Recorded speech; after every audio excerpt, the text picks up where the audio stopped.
The royal hall of the Lumerian Empire shone with pale blue light as the queen entered with calm and steady steps. Her crown of smooth crystal reflected the glow of the great spire above the palace.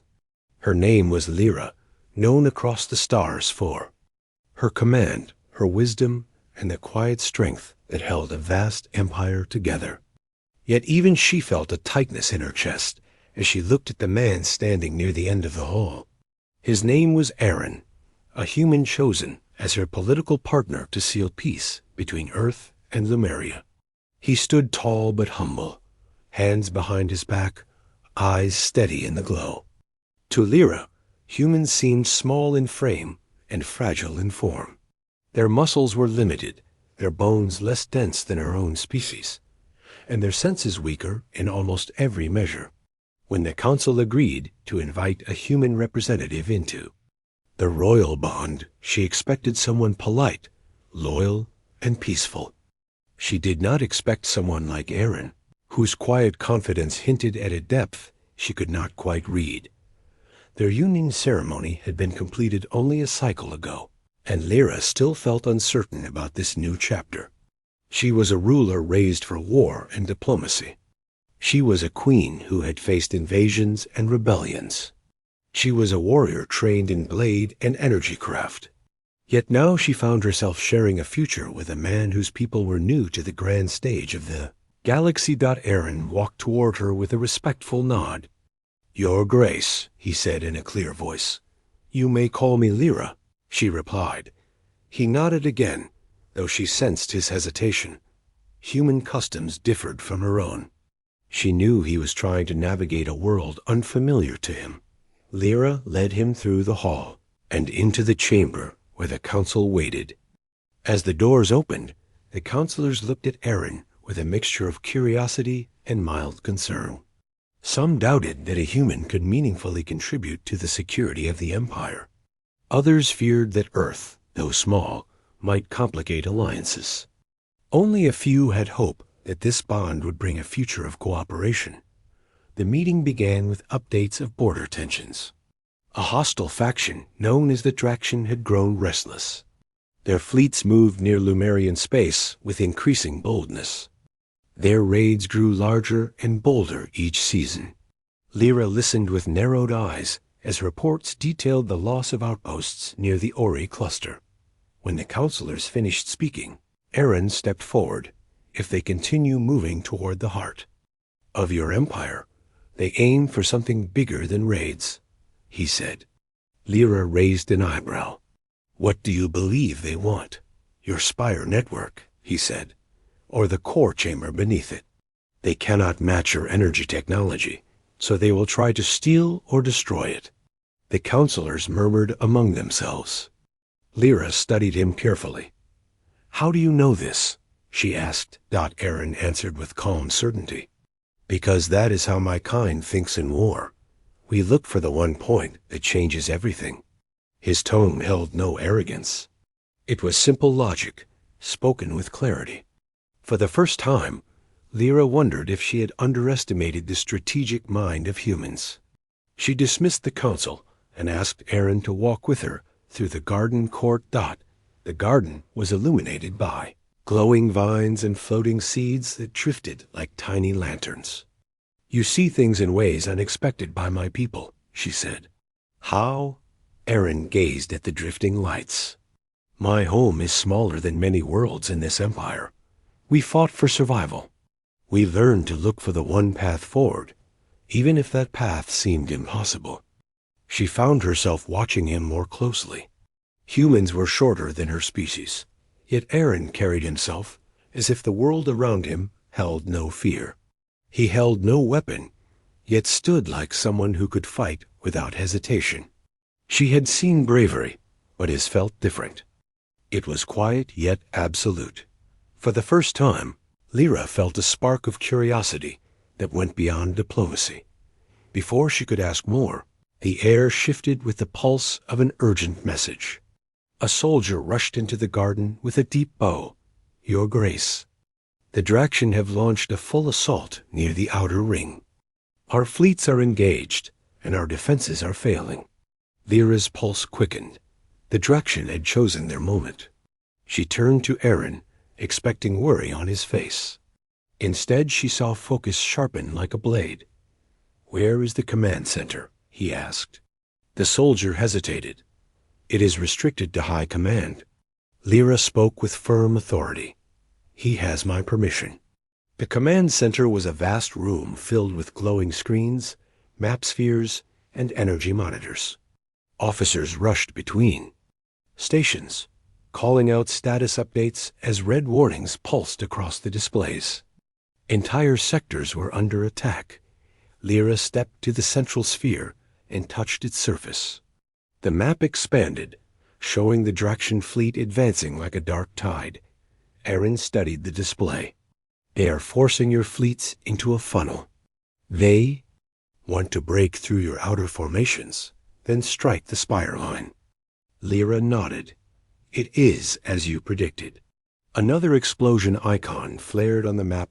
Aaron pointed at a cluster of small Lumerian ships. "Those units are too slow. Move them back before they are cut off." The command officer looked startled, but followed Lyra's silent signal. The shift saved the ships seconds later, as enemy fire tore through the space where they had been. Aaron spoke again. "Your defenders are too stretched. Pull the second line inward and form a rotating barrier." "That will weaken the outer sector," an officer protested. "It will save the inner one," Aaron replied. "And the outer line will collapse soon anyway." Lyra felt a strange rush as she watched Aaron in command. He understood battle as if he had lived through a dozen wars. His gestures were sharp, his voice controlled.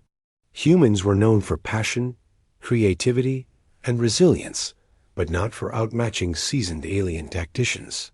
Yet here he stood guiding a fleet with insight that even her war masters had not shown. The battle grew worse. Lyra felt the weight of every loss. She prepared to leave for the battlefield herself, but Aaron held out a hand. "There is something else," he said. "What do you mean?" she asked. "You have not used your resonance guards," Aaron said. "I studied the reports you gave me when I arrived. Your empire has energy constructs that amplify certain abilities, yet they remain inactive. They can only be wielded by someone with a strong link to the spire," Lyra explained. "Only the royal line can use them." Aaron looked at her with a calm she did not understand. "Then take me to the core chamber." She stared at him. "The core chamber bonds with energy beyond human limits. It is not safe." "I married into your royal line," he said. "There is a chance that the bond recognizes that." His voice held certainty, but also something deeper. Trust. He trusted that this path would work. He trusted her.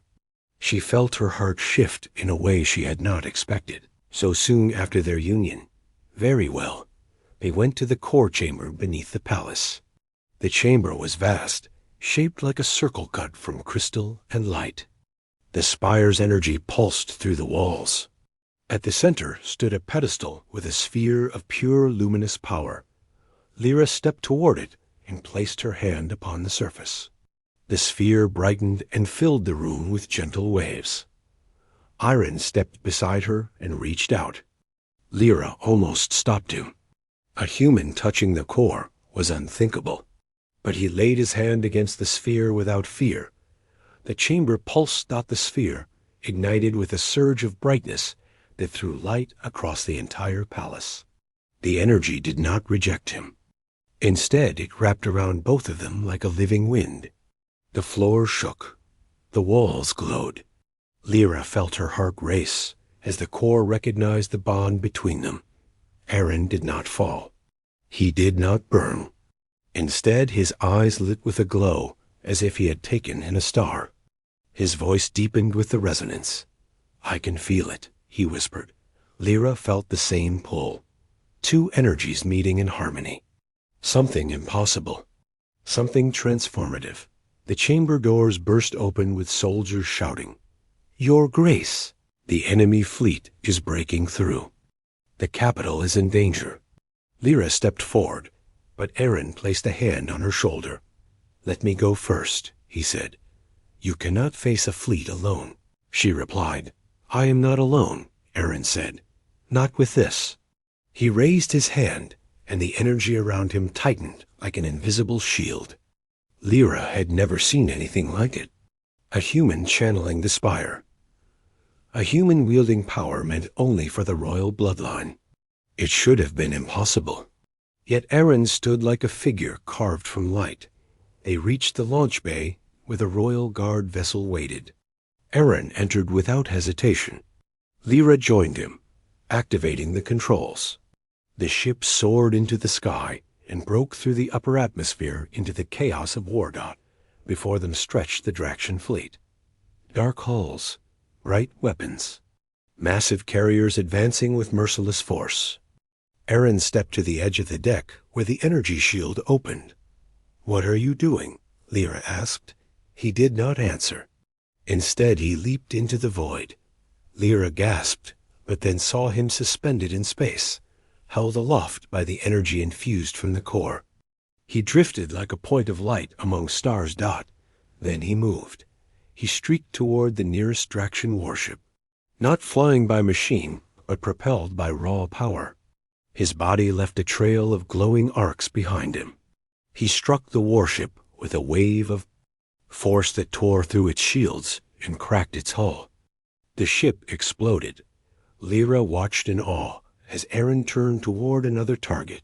Energy gathered in his hands. With a thrust, he sent a burst toward a cluster of enemy fighters. They scattered in panic as the blast cut through their formation. Every move he made was precise, controlled, and impossibly strong. He was a single human shining brighter than the entire fleet around him. He moved like a falling,